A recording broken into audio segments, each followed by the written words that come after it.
Tēnā koutou e hoa mau, and welcome to the New Zealand Fantasy Football Federation Association Finals Preview for 2023. We're looking at the Premiership here first, and what a doozy of a finals it has been. Just need to share my screen first so everyone can see what's going on. Put this over here, and then we can get into it. So we had Sam and Clarence take the first round buys, and they would have actually smacked everyone who played, which is ironic, because they're the 1 and 2 seed, which didn't give anyone making it through a bit of hope. I mean, I was unlucky here as I had Ramondre Stevenson out and no Keenan Allen week 15. That's rough. And then this disgusting playoff here. But even if I had made it through, I would have lost to these guys anyway as my team. Without Keenan Allen was struggling, so it didn't really matter. I don't think if Caleb had made it through, though, he would have still lost to Sam. So nothing really changed. I think we still would have seen Clarence versus Sam in the final. And so I think it's going to be a really strong final. So let's have a look at the matchup and see who we have here. Fans put Jordan Love versus Fields. I think the key thing to take away from these teams for next season is that both of these guys look like I think Clarence traded Terry McLaurin for Justin Fields. So QB is not a priority. I think where a lot of guys have gone wrong this year is of over prioritized QB, including myself. I paid like 20 something for Lamar Jackson, and looking back, I would have appreciated having that extra depth. So, but yeah, so we've got Clarence, got Kamara, CeeDee Lamb, Mike Evans, Isaiah Likely. Like, I don't actually like his team. Like, again, it's the big sack guys. Dre didn't like this, as we've heard about many a times. But when it booms, it booms. Like between Watt, Bosa, Sweat, Hunter Parsons, Aaron Donald, tall pass rushes. He could get 20 points, or he could get 100 points from these guys. So it's an interesting strat. Sam has a similar strat, but he's got more of a mix. He's got Zaire Franklin, Devin Lloyd, Bobby Wagner, Pinnock as guys that are just, they're getting him 10 points every week. And then he's got Autry, Burns, Mack, and these guys that can boom, get those big 20-point games as well, get 2-3 sacks in a game. And then on the offensive side, Sam's got his underpinning pieces. He's got McCaffrey, Derrick Henry, Rashad White, AJ Brown. These guys are being solid. Jordan Love is doing enough on a weekly basis to get him by 27 points. Can't go wrong with that. 20 points.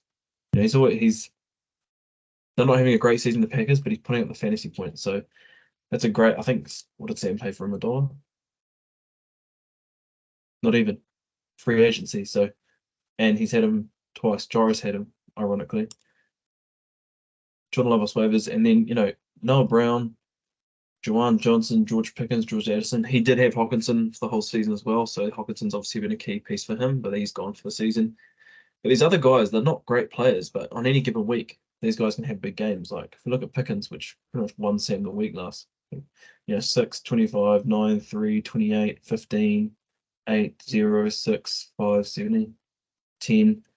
Like half good games, half literally terrible games. But when you have such a high floor with McCaffrey, Derrick Henry, AJ Brown, these guys, you only need these guys to go off half the time, and they will balance your team out. Like Jordan Addison was a bit lucky because Jefferson was gone for so long, but even then he's been pretty cold. But Sam's just staying in the flames the whole time. If you start every time, you're going to get the big weeks. Yes, you will get the down weeks, but you're going to catch across the board. You're going to catch a lot of those games. So I think Sam's strategy is one to model off for next year. And similarly for Clarence, he's got Kamara, CeeDee Lamb, Mike Evans. Everyone was a bit down on him. Massive buy low. Got lucky with Likely, with the Mark Andrews injury. A lot of these guys would have been really cheap, and got Boyd on the bench, Sutton. He had Miles Sanders as well. So a lot of these guys very super undervalued at the draft, but they've got these again. You've got the couple of key pieces that you need. So, and under prioritized quarterback. So I think it's a fairly even matchup. I'm going to give Sam the edge just because having CMC, AJ Brown, Derrick Henry, Rashad White. Sam's got obviously CMC's the RB1. Rashad White's the RB3 this season. It cost him $27. Derrick Henry is the RB6. So Sam's got the RB1, 3, and 6. AJ Brown is the wide receiver 4, and then Hawkinson. We find Hawkinson.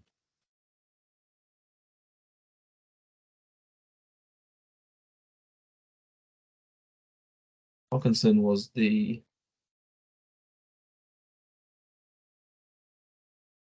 for $18. The tight end too, which is 171 points. So, great core, and then he's getting these other guys. So I'm gonna give the edge to Sam because I think his core is slightly better than Clarence's, but Clarence could easily win. So these guys can pop off. Short's gonna have a big game. Likely can have a big game. Hubbard could even have a big game against Jacksonville. So gonna be an interesting matchup. Also wanted to have a look at Jaira's team. To point out, Jaira actually had an insane team. He's probably the best team out of anyone, but what let him down was that he actually has the issue of too much depth. This guy literally has Connor Barkley, Ezekiel Elliott, Achane, Brian Robinson, and Jerome Ford on his team. He's got 6 startable running backs. And then a wide receiver, he's got Godwin, Amon-Ra, Calvin Ridley, and Njoku, we'll chuck him in there. Dobbs, Ferguson, and Palmer. So where Jaira actually went wrong is he didn't trade up enough. Like when you're in the semi-finals, we go back to last week, look at week 16, look at this matchup, and look at the points Jaira had on the bench. He had Jake Ferguson getting 8 points on the bench, Dobbs getting 15 points on the bench, Jerome Ford getting 17 touches on the bench, Palmer getting 8 touches. Obviously Robinson was injured, but he easily could have packaged some of these guys up for a bigger piece like an AJ Brown, or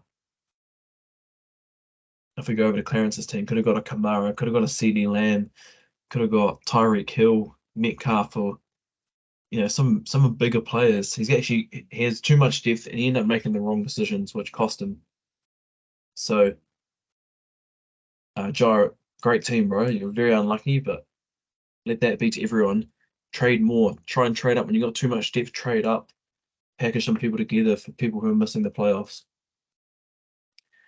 And so then on the other end of the spectrum, we have our losers bracket. So unfortunately, Jamie and Taco Taco are going to be relegated down to the championship and fighting it out for that last relegation spot. We have Lloyd versus Eli. It looks like Lloyd has got off to a great start.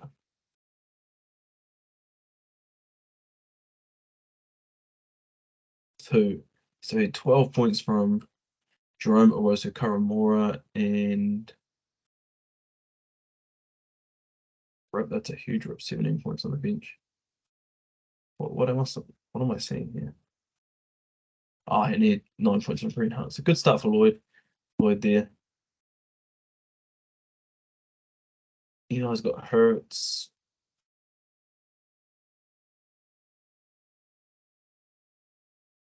Hurts, Prescott. I mean, Lloyd's team should win this. Eli's team is extremely average, but if Cup has a big game, Gabe Davis. Problem with Gabe Davis, Devontae Smith, they could literally score 0 or they could score 20. See if Nico Collins can bounce back. Zay Jones. You're not bad team. I'm just going to give, Lloyd has more stars, so I'm going to give him the edge there. So I think he stays up. I think Elo goes down to the championship. So I congratulate everyone on a great season. It's been a tough one going back from 16 to 12, but I think we've all really enjoyed. I've definitely enjoyed having a semi-decent team instead of just trying to look for scraps. And it's going to be interesting to see who is coming up from the championship. So we'll jump into that recap now and just have a look at what's going on there.